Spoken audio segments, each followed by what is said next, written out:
اهلا وسهلا بكم في حلقه جديده من برنامجكم الغير مفضل البودكاست الجامعي. معانا النهارده ضيف جديد، اخويا الكبير اللي اتشرف بيه، اخويا الصغير محمود سمير.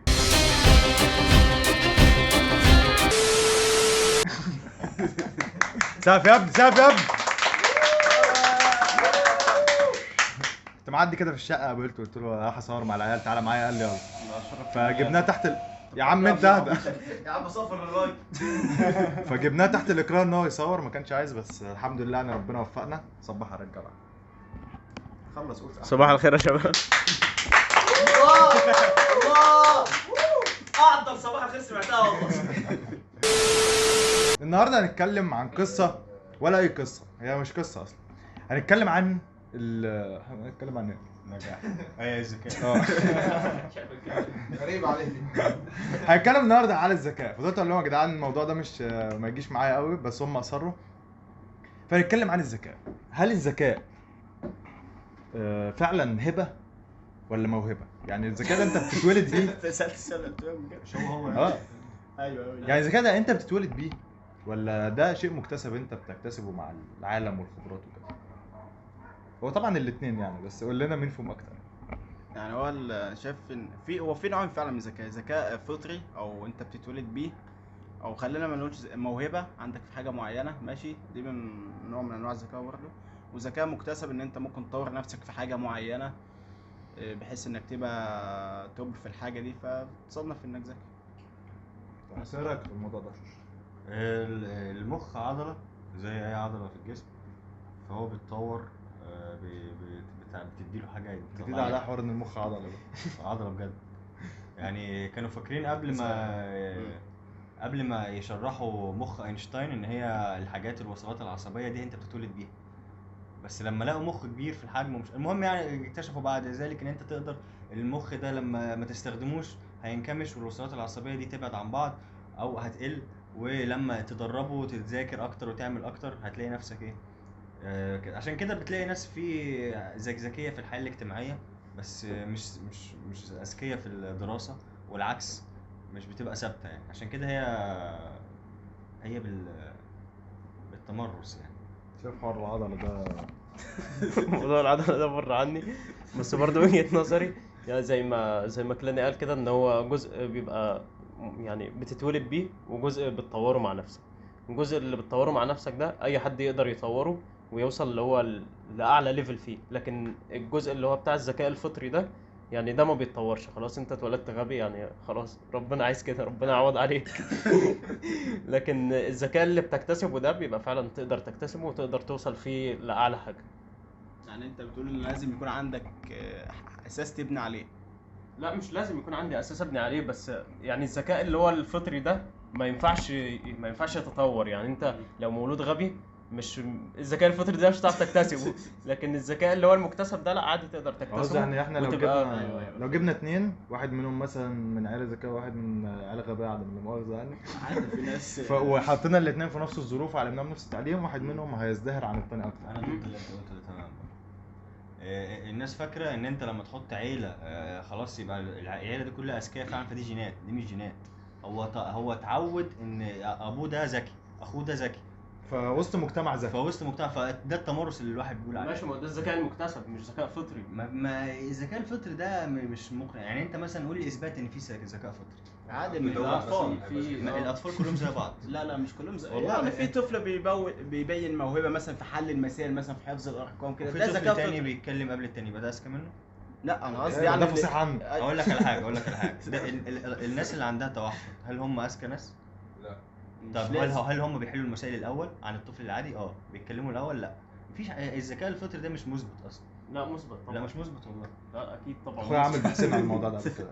انت زي ما قلت عملهم على اساس زي ما قلت العقل بيبقى يعني بيبقى عباره عن وصلات عصبيه، فمش كل واحد مولود زي التاني. كل واحد مش مولود موجود. مختلف. ايوه ماشي، ما هو ده بقى الذكاء الفطري. لا ده مش الذكاء الفطري، ده التفكير الفطري. يعني مفيش حاجه اسمها الذكاء الانتليجنس دي اللي انت اكتسبت. ما هو التفكير ده ناتج عن ذكاء. امال ازاي في حد منتال ريتاردد اصلا؟ ايوه دي الفكره بقى، ان انت انا بتكلم على واحد اتولد طبيعي نورمال، مش واحد في تفاوت ما بينه وبين الشخص التاني في حاجه. طب انا هثبت لك ان في ذكاء فطري. انت دلوقتي انت حكش. ماشي. انا واخويا اهو مثلا، انا واخويا اتربينا في نفس الظروف، طلعنا في نفس المجتمع، طلعنا في كل حاجه. هل ذكائي زي ذكائه؟ من اذكى فينا يالا. يا عم والحياة لا. انت يا عم ماسك. هل انت في الفصل كنت مع نفس الطلاب اللي هو كانوا معاك في الفصل؟ هل لا انت صحابك بيقعدوا معاه اكتر ما بيقعدوا معاك؟ والله اصحابي ماشي كانوا ثانية. أصحاب. بس اي دفعه فيها الشاطر وفيها الغبي. ايوه صح. طب ماشي، طب يعني مالهاش علاقه بالفتره. لا ليها علاقه. ليها علاقة. اقول لك لا، أقول ليها لك علاقة. إثبات تاني. في الابتدائي مم. في كام واحد من الابتدائي لما طلع كنت بتحس ان هو الواد ده متخلف عقلي، ولما كبر الواد ده بقى في حته تانية وفعلا هو ده دماغه- المكتسب، اشتغل ده- على ده نفسه. اللي ده اكتسب. طب ما ده اشتغل دليل على على اللي نفسه. انا بقول، ما هو في الابتدائي، ما انا هجيب لك من الابتدائي. ماشي. طب في نفس الفصل في نفس كل حاجه ومر بنفس الظروف، ده بيبين موهبه في حل حاجات التاني الاقران كلهم ما بيعرفوش هتلاقي ان يحلوها. التاني بيحل حاجات لا. تانية مختلفة عن عن الشخص ده. ما هما الاثنين في نفس الظروف دلوقتي، ده بين حاجه والتاني ما بينهاش. مفيش اتنين في نفس الظروف ولا حتى اخوات. يا عم انت بتقول مثلا اللي هو بيكتسب نمط التفكير من طب انت من انا المجتمع اسالك سؤال، ذات، انت صح؟ عمرك ما شفت مثلا اتنين توأم واحد منهم مثلا بيبقى في مكانه اعلى من التاني على مستوى الذكاء يعني كتير. وكده؟ كتير. ليه بقى؟ عشان هل هو هم عشان الذكاء- هم لا، عشان ما الذكاء عاشوش نفس مكتسب. المكان؟ عشان الذكاء مكتسب. يعني انت تقول طب ان ما هم مفيش أي يتنموا مع وراثة بعض. في الذكاء؟ لا في وراثة في حتة يعني في التفكير. يعني مثلا ايه؟ يعني يا اسطى هو بيتحرك الاول، بيعمل الاول، مش عارف ايه اللي هو بس ده مش ذكاء. ما هو ده مش ذكاء، عشان كده مختلف في اللفظ. يعني انت بتقول ان مفيش حد الجينات بتقول ان هو يحل مساله احنا بنتكلم على الذكاء اللي هو ايه دلوقتي، اللي هو الذكاء اللي هو الذكاء اللي هو يبين واحد موهبه ذكي. في حاجه معينه. ذكي صح. اه. مش الحاجات الطبيعيه، التفكير الطبيعي المنطقي، رد الفعل الطبيعي. وده ناتج عن الذكاء. يجي له مساله رياضه يحلها. لا مفيش ده مش حاجة- ده مش لا، أنا شايف- غلط. امال أنا جابها شايف إن منين مش ده؟ كده. أنا شايف إن يعني هو ايه اللي بيكتسب. خلاه يحلها؟ ان هو اكتسب اكتسب إزاي؟ عادي يذاكر يعني. اكتسب. لا مش لازم، ممكن يكون طريقه تفكيره نفسها بتساعده، اللي هو هو اتعلمها ده الذكاء. من اهله. هي اللي طريقة هو تفكير دي اللي هو اتعلمها الذكاء. من اهله. طب أقول لك اللي هو على حاجة. انا اتعلمها. بقول لك ما ممكن يكونوا اتنين توأم وعايشين مع نفس الاهل ومروا بنفس الظروف وبياخدوا على نفس الدراسة وماشيين مع الرياضة. بعض، يعني هم توأم لازقين في بعض. ماشي. واحد الفرق منهم ما ماسك من بينهم التاني. ايوه عشان في واحد هو قرر ان هو ينفض للموضوع، وفي واحد تاني لا ما قررش ان هو لا، ينفض. في وركز. واحد بيحاول يبقى عايز يعمل كده فعلا ومش عارف. هتلاقي التاني مش بيحاول. هتلاقي اللي انت بتقول عليه طب مذاكر اقول لك مش على بيحاول. حاجه، بس هو أصلاً- اللي مش بيحاول اصلا ده هو اللي بتلاقيه بيحل المسائل. لا يعني أقول لك على حاجة، أنا أقول لك على حاجة. المزاجيات دي أنا أقول لك زي على حاجة. نيمار بيلعب. لا يا عم انا اقول لك على حاجه، سيبك والله من الحاجات فعلا دي. انا واخويا في بيت واحد اهوت، ربنا ومرنا بنفس الظروف. مش ما قلتش هو نفس. هو فعلا هو مجتهد جدا وبيذاكر ما كتير قلتش نفس. علشان يعوض فرق الذكاء اللي بينه وبينه. انا عايز اقول لك مش بهزر انا والله. عايز اقول لك على حاجه بعيدا عن الشكل. ماشي. لو أنا انا أحسن لو منه انا يعني؟ لا لو انا خدت لا بعيدا عن الشكل في المظهر، انا لو خدتكم انتوا الاثنين وقعدتكم في اوضتين منفصلين وقعدت اسالكم في اسئله معينه، هعرف ان انتم من نفس البيت. ملهاش علاقه بان انا اتولدت من هنا ومش عارف يعني طب ده دليل ان الذكاء اللي انت هتسالهم اسئله باجاباتهم هتعرف ان هم من نفس البيت، لان هم معاهم نفس مرنا الجينات. بنفس التجارب. عندهم لا نفس مش الجينات. معاهم نفس الجينات، ان هم اكتسبوا نفس الظروف اللي انت بتعاندني لسه ما فيها. فيش حد بيكتسب نفس الظروف، يعني هو لا الراجل ده زي لا الراجل حلو قوي، يعني مفيش حد بيكتسب نفس الظروف. أيوة. يبقى خلاص، يبقى فعلا انا عندي حق ليه ما فيش حد بيكتسب نفس الظروف؟ يبقى انت عشان كده اخوك التوأم اللي انت بتقول عليه ده مفيش حد ظروفه، واخوك ده خلينا مش نسكن هتلاقي- منه. ايوه يا اسطى، آه، هو مش انت هتلاقي لازم, ظروف. لازم عشان تقول زي لي بتاع ده حل العامل المسائل. الاساسي انك تثبت باقي العوامل. هل انت ثبت باقي العوامل؟ ايه لا. هي باقي العوامل؟ الجينات انت هل انت فعلا انا قلت لك ان دخلوا في الواد ده. جينات، بس في جينات ذكاء في ايه؟ يعني مثلا واحد بيحب الرياضه. فهو دلوقتي مش معنى بيحبها ان هو ذكي فيه. ايه واحد ذكي في الرياضة. ذكي في الرياضه. واحد خلينا ذكي. ذكي في الرياضه. هل ابنه هيبقى فرصه ان هو يبقى ذكي في الرياضه اكتر؟ مش بشكل مباشر، أتوقع. بس يعني قد يكون. ليه بقى مش بشكل مباشر؟ عشان هو لما علشان- طلع وشاف ابوه مهتم بالرياضه. لا اقول لك ليه، بدأ طريقة اقول لك ليه تفكيره اقول لك ليه هو عشان تأثر الذكاء عليه. عشان الذكاء ده جينات. طب يعني إيه ايه على السؤال يعني ده؟ يعني ايه يعني ممكن دلوقتي انا اب عينيها خضراء، هل معنى كده ان ابني عينيه خضراء؟ لا، ممكن وممكن. إيه هو ده نفس الحوار، انا ذكي ابني ممكن يطلع ذكي وممكن يطلع غبي.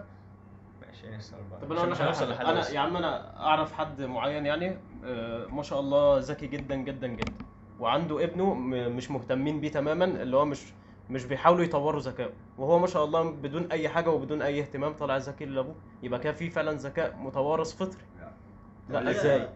طب لا ليه؟ انت كده انت لا بتنفي- ده موضوع الشخص كبير ده جداً. فعلا اعرفه. ايوه انا هو ابوه ذكي جدا وهم فعلا في البيت ممكن عشان تكون- هو اخر واحد في العيله، محدش مديله ادنى اهتمام عمره ما اتعامل مع ابوه ده. خالص. ما تعاملش من اول ما تعاملوا مع ابوه، يا بابا اديني فلوس، حاضر. يعني ما ده تعاملش تعامله مع مع ابوه أبوه. خالص. ما تعاملش اقسم بالله تعاملوا مع ابوه، ما ابوه تعملش مع اديني فلوس، اخواته؟ حاضر. ماشي. الواد ده وهو في ثالثه ابتدائي جه قال لي يا يوسف انا هكرت بابجي. تعال العب معاك جيم. حلو، ما تعملش مع اخواته. هو ده مش دليل على الذكاء بس عموما يعني. لا ذكي يا ابني. ازاي يا ده ابني؟ مش دليل على الذكاء والله. يا ابني يعني هو يخش يتفرج على يوتيوبر اجنبي وهو في ثالثه ابتدائي يتفرج على يوتيوبر اجنبي ويفهمه ويهكر ببجي، ده مش ذكي؟ امال انا ايه؟ لحد دلوقتي لا انا على اليوتيوب عندي بتاع تهكير بابجي وغلط شغال. والله هسيب لكم اللينك في الديسكربشن. اصلا تعريف الذكاء بالنسبه لك عشان كل واحد يعرف. صح. تعريف الذكاء بالنسبه لنا بالظبط. كلنا. سؤال، ايه هو تعريف الذكاء بالنسبه؟ اسال حد تاني عشان انا ما عنديش المصطلح. ايه هو تعريف الذكاء؟ قول يا عم. انتوا بتلبسوها في اقول لكم انا ورا الكاميرا. قول عبادي يقول لنا من ورا الكاميرا، بعد كده عبد الله يقول لنا من ورا الكاميرا. الذكاء في شيء ما هو قدره على حل المشاكل في هذا الشيء. لسه قايلها من خلاص شوية. عبد الله وعبادي هم الاثنين شخص واحد. والله ما سمعتهاش لا والله. والله خدها من لساني. والله العظيم ما سمعتها. ماشي يا عم. خلاص ماشي. قدرة على ناس حل كمان. المشاكل اللي هتقابلك في الحياة سواء دراسية اجتماعية مادية. بالظبط كده. او اظهار موهبه في شيء ما، مش لازم حل مشاكل. هو الموهبه بتبقى من ماشي. حلو. انت بتقول كده يعني عشان تعكس النظريه اللي انا فيها. المثال اللي انت قلته ده بتاع صاحبك اللي ابنه مش عارف ايه بتاع. طب ما عمرك ما شفت مثلا واحد ابوه ذكي جدا اجتماعيا وابنه غبي جدا اجتماعيا؟ عشان امه كده.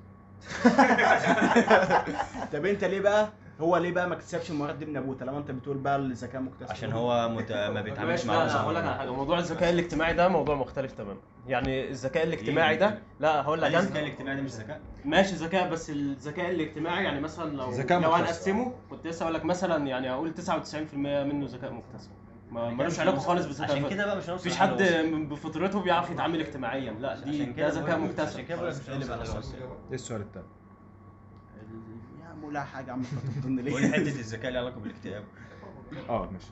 طب خلاص سؤال تاني، ليه دايما اغلب الناس الذكيه بتبدا تروح بدماغها في حته ان هم بيحسوا ان هم مش شبه الناس اللي حواليهم، حاسس ان هو دايما في حته كده فبيبدا ان هو يكتئب وكده؟ ليه يا كلام؟ انت ما عشان انا جربتش الحوار شايف ده صح؟ لا انا مضايقني ان احنا 4 اغبياء بنتكلم عن الذكاء. انا شايف اللي هو الذكي ده اما بيفكر في حاجه في الحياه عموما يعني بيفهم جوهرها وبيفهم حقيقه الناس اللي حواليه، اللي هو ممكن يكون بيأذيه فاهم ويتكلم ورا ظهره ومش عارف ايه كده.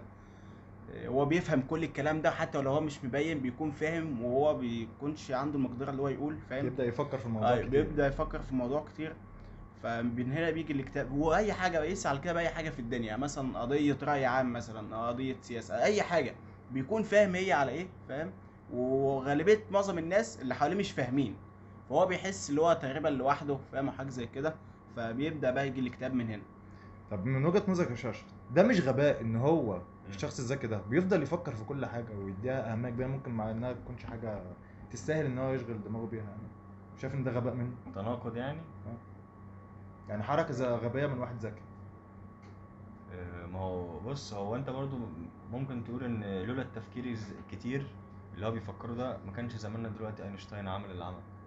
لولا التساؤل الاوفر ثينكينج اللي هو عمله في كذا كذا كذا كذا اللي هو ليه ده بيحصل مع ان القوانين كانت موجوده قبله فاهم، نيوتن عاملها وبتاع. هو لولا التساؤلات اللي هو عاملها وما كانش بينام ومش عارف ايه، فهي ملهاش ملك. واحنا بنتكلم عن حاجه مش ماديه فمش هتعرف تمسكها. خلي بالك اصلا هو بيكون بيفكر اصلا غصب عنه، يعني هو مثلا قضيه اتعرضت قدامه هو مش هيقدر يمنع نفسه على التفكير عنها. حابب تفكر في اللي هم قالوه طبعا. بص هو الفكره في الموضوع ده ان الشخص الذكي ده دايما ما بيبقاش شخص سطحي، يعني اي حاجه بتواجهه في الحياه لازم يتعمق فيها. فهو طبيعي اي حاجه بتواجهه بيبدا يفكر في الابعاد بتاعتها، بيبدا يفكر في سلبياتها وايجابياتها، فبيبدا يحس ان اكيد كده كده كده كل حاجه لها سلبيات، فدايما هو بيبص للجزء السلبي وبيبدا بقى يحس ان الموضوع ده يعني اكيد هيشكل خطر عليه، فبيبدا بقى يحس ان كل حاجه في العالم بتواجهه، فدايما بيبقى حاسس بخوف ودايما حاسس باكتئاب. جميل. الواد ده بيفهم. الله اكبر عليك، ايه الحلاوه دي؟ مصطفى محمود ورا الكاميرا عايز يقول لنا حاجه. انا شايف ان ده النتاج الطبيعي للشخص الذكي، ان الحياه اصلا عبثيه، فلو شخص بيفكر فعلا هيكتئب من الخرا اللي بيحصل حواليه. يعني انت شايف لكن- ان الحياه عبثيه يعني؟ اه لا الحياه مش عبثيه يا كوبا. بس كئيب يعني، حتى سيبك لو مش عبثيه، بس لو انت بتفكر بجد هتلاقيها كئيبه فعلا. هي فعلا ومش كئيبه هتعرف وفيها تعمل حاجة زي دي. انا هاخد اقتباس من سياده الرئيس اللي قال كل ما وعيك بيزيد كتابك بيزيد. يا عيني يا عيني. بيحصل كده والله. يعني صح. بس هو الشخص انت عندك رايز غيره ولا ايه؟ بص الحته دي يا باشا ولا لك سيبها يمكن جمال يتحبس. عبد الناصر والسادات كلهم رؤسائنا يا باشا. الشخص الغبي دايما بتلاقيه سطحي، فما بيفكرش في اي حاجه، ما بيفكرش في ابعاد اي حاجه، اي حاجه بياخدها بسهوله، اللي هو اقلب يلا اللي بعده وكده، والدنيا ماشيه معاه 100 100. مش فارق معاه حاجه في الدنيا. ده مش شغل. لا حرام عليك. بس هو ممكن يكون شخص ذكي وهو خد القرار ده، يعني اللي هو ما يشغلش دماغه باي حاجه، هو كل بالظبط، همه يعني في يشغل الحياة باله بالحاجات يتبسط. المهمه أيوة. بالنسبه له. لا صعب مفيش حد كده، يعني مفيش حد ذكي كده. هيفقد جزء يعني هيفقد جزء لو شغل باله بحاجه معينه، هيفقد جزء تاني. بس هو فعلا كل لما يروح يعمل حاجه انشطه مثلا جديده بيبين فيها موهبه مش طبيعيه، اي حاجه يعملها. ما اعتقدش. مش شرط. لا في يعني مين مثلا؟ يوسف سمير.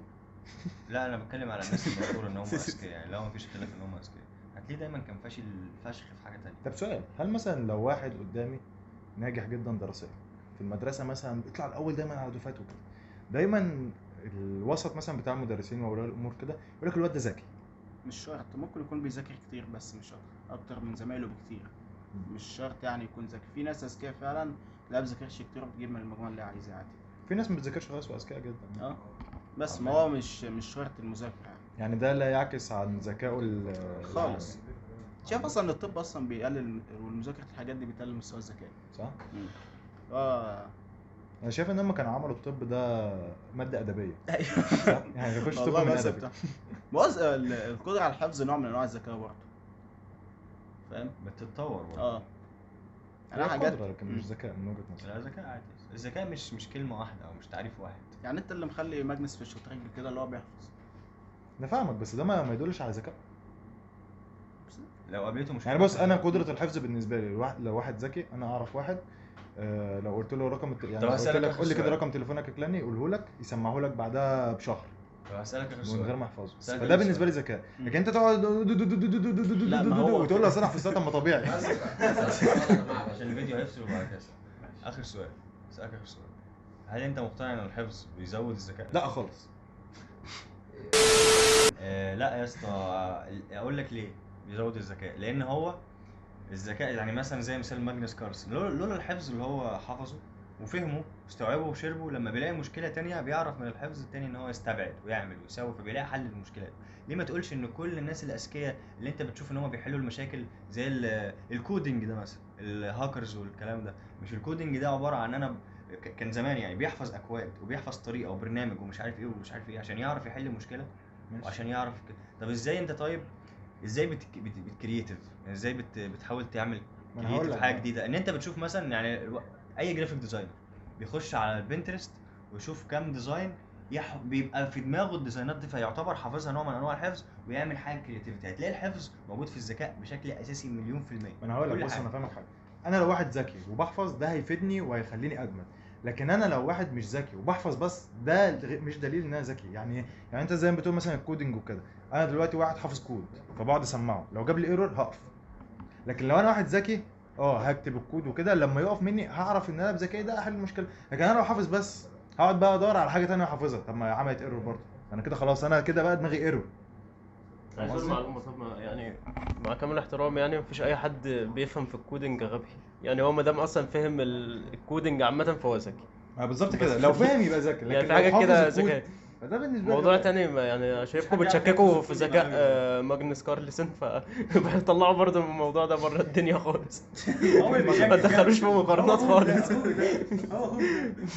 يعني مش عشان هو عباد اسكت حافظ ماجنس. يعني، لا ماجنس طلعوا بره الحسابات. اسال الكلاب. لسه ده يلا يلا والله تعالى. بس بس طب سؤال بقى تاني جوهرة عن محمود، هل الراجل فعلا اذكى من الست ولا دي حته كده مصدرينها لنا عندنا في المجتمع بتاعنا؟ والله يا جدعان بصوا يعني قول حاجه انا بقى. خايف البنات تقوم عليا، بس انا شفت المعلومه دي بصراحه. يعني شفت ان الراجل، يعني معلومه علميه، ان الراجل بيفكر بالفصين بتوعه، ولكن الست من العلم. والله ما ما تكلمنيش بهزر، في علم. انا بكلمك علم دلوقتي. لا، لا هو ده وجهه نظري، لا يا عم كل الناس جميله وكل الناس ذكيه. لكن بصيت علميا والله بجد الراجل بيفكر بالفصين بتوعه، لكن الست بتفكر بفص واحد وكمان الفص الشمال. تفكيرهم شمال يعني. لا شغل بجد يعني كلام ده راكب حوالي التفكير الشمال. معلومه انا شايف ان اساس السؤال اصلا غلط، عشان حتى لو الرجاله فعلا اذكياء ممكن يكون انواع الذكاء الظاهره اللي هم اذكياء فيها واضحه قوي، انما الستات ذكيه برضه، بس مثلا ممكن تلاقيها الذكاء العاطفي، الذكاء الاجتماعي كده، بس هم اذكياء. بتليسها يعني. لا والله مش بليسها والله، بس هي دي حقيقه يعني. هو مفيش مستحيل يا ابني تقول ان الرجاله اذكى من الستات، دي حاجه غلط يا ابني. هي ممكن تكون فعلا ذكاء عاطفي، ذكاء اجتماعي كده. الذكاء العاطفي تشرحه لي. انت مالك انت ورقه يا عم؟ ايوه بقول الستات، انت مالك انت؟ اشرحوا لي كده بس انا مش فاهم فعلا يعني ذكاء عاطفي. ايوه يا ابني في ذكاء عاطفي، بس الذكاء العاطفي هو ادخل اللي شوف. تعرف مشاعرك ومشاعر غيرك، أيوة. وترفلكت مشاعرك ومشاعر غيرك على نفسك وعليه. بالظبط زي ما قال كده. ايه ده صعبها لي اكتر، انا كنت فاهمها ذكاء عاطفي عادي. فانت ودليل يا ابني ان في ستات اصلا يعني رئيسة المانيا دي، فاهم؟ ممكن تكون ترانس. اسمها ميركل. انجلا ميركل. انجلا ميركل ذكيه قوي. انت لو قريت السيره بتاعتها هتفهم يا ابني هي ذكيه قد ايه، اذكى من رجاله كتير قوي. فمش معنى ان المعلم دور بحث على شات جي بي تي بس يمكن تكون دي طفره يعني. يا اسطى اقول لك انا بتكلم في الاساس.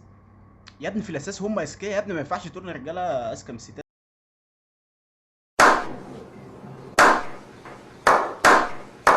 ايه رايك في الموضوع ده يا شوش؟ لا هما الاثنين نفس الذكاء، بس هو انا مصدق في حته ان الستات عاطفتها بتغلب العقل. فانا شايف ان هما الاثنين نفس الذكاء، بس هنا في واحد بيحكم عقله اكتر وواحده بتحكم مشاعرها اكتر. يعني غباء.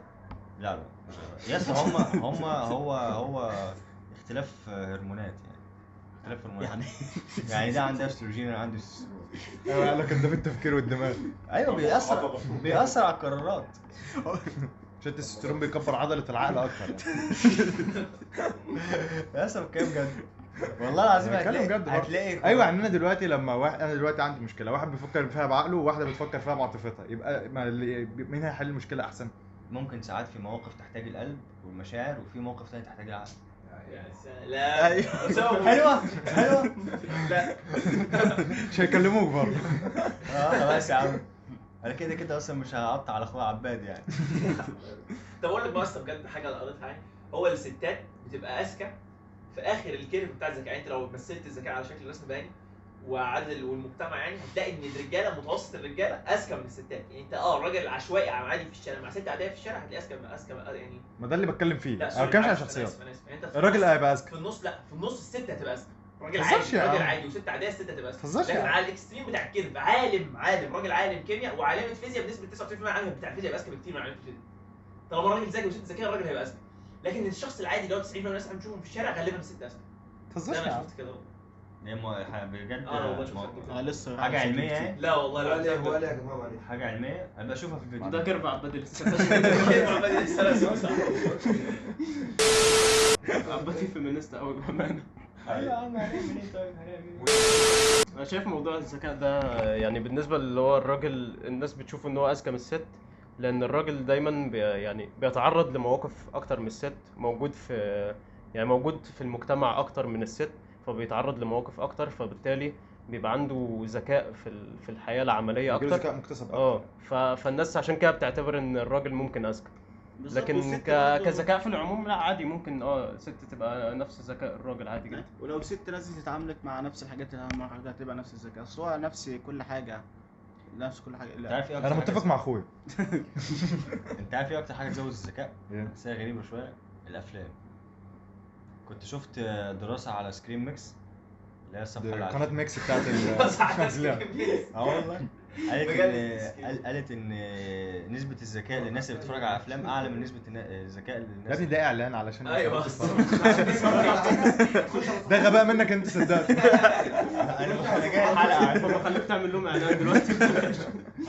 حط تيت يا عم على يمكن هم نزلوا لي اعلان. ده ذكاء ممكن هم نزلوا لي اعلان. هتخش على صفحات الجيم يقول لك الشخص الجيمر اذكى من الشخص بالظبط. لا مش يعني احنا مثلا هنقول دلوقتي ان اللي هيتفرج على الحلقه دي يبقى اذكى من اللي ما اتفرجش عليها. واللي هيدوس لايك اذكى من اللي ما دوسش لايك. وايه تاني؟ واللي عمل كومنت اذكى من واللي اللي عمل عملش ممبرشيب كومنت. ده بقى ده يجي ده ايه ده؟ يبوس عباد. فحل ذكاء. لا بس فعلا يا جدعان احنا لازم نعترف ان الراجل اذكى من الست، والجو اللي انتوا فعلا قلتوه ده انا مش متفق مع الكلام ده. ودي حاجه يعني اتولدنا بيها. انا مش متفق. ماشي. والدليل على كده مثلا احدى الدلائل يعني ان مثلا في الشهاده ان الراجل بيشهد لوحده، الست لازم 2 بمعدل راجل، وما تقوليش ده مش عارف ايه ايه كده. علاقته بالذكاء يا حبيبي؟ يعني قال عشان عشان قال لك عشان لو واحده نسيت الثانيه الله تفكر. ينور عليك. عشان هم بينسوا يعني. ما هو ده غباء ان انت تنسى حاجه. مش غباء مش غباء، قلنا مش غباء. يعني هو مش غباء، والموضوع ده فعلا عدم دقة في اتخاذ القرارات. لا وعشان يعني فعلاً- غباء، ما هو ده غباء يا جدعان. انتوا ليه مصرين تلاقيسوها؟ عشان يا اسطى لا هو دينيا يعني، عشان فعلا الست فعلا عاطفية أكتر، فأحيانا في الشهادة والحاجات دي بتغلب عليها عاطفتها، فده السبب الإسلامي أو السبب الديني. بالذكاء. ده اللي انا اتكلمت فيه وكلتوكم. يعني انت لو جبت مساله لست وراجل والاثنين هيعرفوا يحلوها عادي، وخدوا نفس الحاجات وهم بنفس مستوى الذكاء هيعرفوا يحلوها، مش مشكله. لما انت بتقول غير كده حط في بالك ان موضوع التفرقه ما بين الراجل والست في الذكاء والمعامله ده قبل الاسلام كان ضايع خالص في كل جهات العالم. فالست طول عمرها ما بتاخدش الحقوق الكامله اللي بياخدها الراجل، عشان كده مش هتلاقي منهم علماء كتير، ومش هتلاقي منهم انا متفق معاك في النقطه دي. ماشي. أنا مختلف في النقطة دي. أنا شايف إن عادي دلوقتي الست واخدة كامل حريتها عادي جدا، وبس شايف برضو زي ما عبادي قال إن فعلا لما بتوصل للكيرف من فوق خالص، يعني دايما تلاقي العلماء فعلا رجالة، بتلاقي دايما راجل مش بس ست. دايما العالم ده بتلاقي في ظهر ست. يا عم ماشي. دي مالهاش علاقة بالذكاء. لا ذكاء، ده دعم ده. ذكاء عاطفي بقى اللي بقول لك عليه، الله اكبر. ان هي ازاي طلعت راجل العرض عالي. عادي في علماء كتيرة يعني. ما اتجوزوش. لا بس انا شفت في علماء كتير جدا ما اتجوزوش. شفت عالم اللي خد اللي مش عارف اللي كده سنه حاجه و90 لولا مراته قطاع. هو اللي قال كده يعني؟ أي. هو قال كده عشان ما تضربوش اما يروح. لا كان في اسمه عشان فيلم ما تنكد- كان عشان في ما تعكننش اسمه عليه. فيلم اسمه بيوتفول مايند. بقول لك والله هو قال كده عشان ما تعكننش عليه قصه اما يروح. حقيقيه. لا بجد الفيلم والله ده جميل قوي. الفيلم ده شوفوه يا جدعان، اسمه بيوتفول مايند. المهم ما تنساش تدوس زر اللايك وفعل زر السبسكرايب وتضغط لو انت زر ذكي بقى بجد تعمل ممبرشيب. او سوبر سانكس. تنساش يا جماعه نكتب كومنت جيش محمود سمير اخو يوسف سمير الاول على المحافظه. وما تنساش تفعل زر السبسكرايب واعمل لايك. سلام.